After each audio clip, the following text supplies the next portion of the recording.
This is my mother-in-law, Louise. Oh, no. Can I get in the back? And this is my cow, Louise.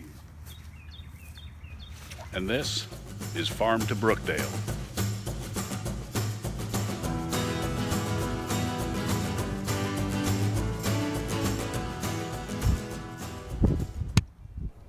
Today we continue our second part of our visit with Ben Miller at Reedy Fork Farm. Ben's going to actually take us on a tour of the mill and explain to us how it works today. So this is the feed mill.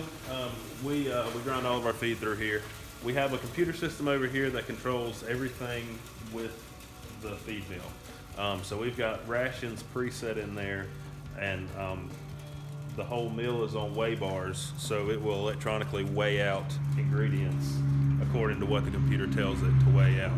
So these augers up here, each pipe goes out to a different bin with a different ingredient, and the computer will turn on the motor at the top, and it will pull in ingredients and run into the mill to be ground however much the computer tells it, and then it will cut off, go to the next ingredient, cut off, go to the next ingredient.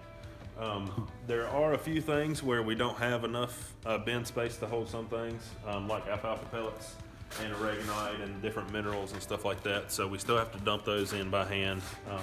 We've got a scale right over here where we can weigh those out, and then we'll dump those in manually. After everything's all in there, it'll mix up in the mixer, which is this part on this end down here. And then once everything is mixed together and everything is ready to run out, we have a bagger down here where we can run feed either into the bagger right here, and it will weigh out 50-pound bags, and then we run it through, sew them up, and put it on pallets like this. Or we have where we can run it out of this pipe into a tote like that, which that's about 1,000 pounds in that tote, but they will hold up to 2,000 pounds. This is Cat the Cat, and cats are an important part of the mill. Obviously they help catch mice inside the mill, and they have so many cats at Reedy Fork. Most of them are stray, although they have been fixed over the last couple of years. Ben said they had about 20 of them, and naming them is just one of those things that there's so many that they don't. So Cat the Cat here is, she frequents inside the mill and helps take care of the mice population, because obviously they're attracted to all the grains that are in there.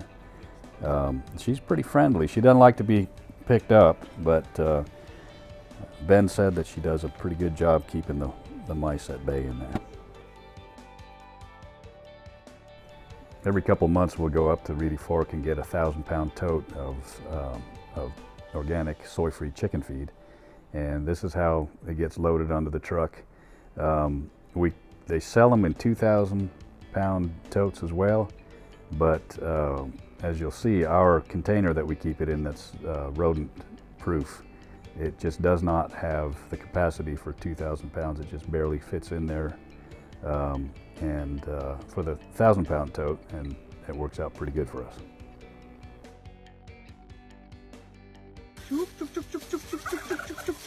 The chickens also get a lot of scraps from the kitchen, and we chook them over, chook, chook, chook, and they'll come running to see what we've got as a treat for them.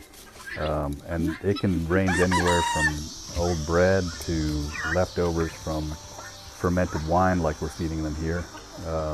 Still wondering if they got a little bit tipsy on that, but they ate it. We also feed them watermelons that we grow in the garden. We got a little leftover hamburger here. Let's see. What do you think about that? Yeah, they like that. Oh man, like that big time. And right here we've got some table scraps from the kitchen, pepper and some eggshells and breadcrumbs, and they'll eat pretty much everything here. The eggshells really help them with their calcium. They need calcium to produce eggs, so we also put the eggshells on the garden, grind it up and put it on the garden as a supplement for calcium, especially tomatoes like calcium, so that's kind of what we use it for. Chickens and the tomatoes. We've got some old kefir here. Seen better days. Probably a bit gone for us to drink, but the chickens, they love it. It's got a lot of probiotics in it. Go over here and give these guys a few ounces as well.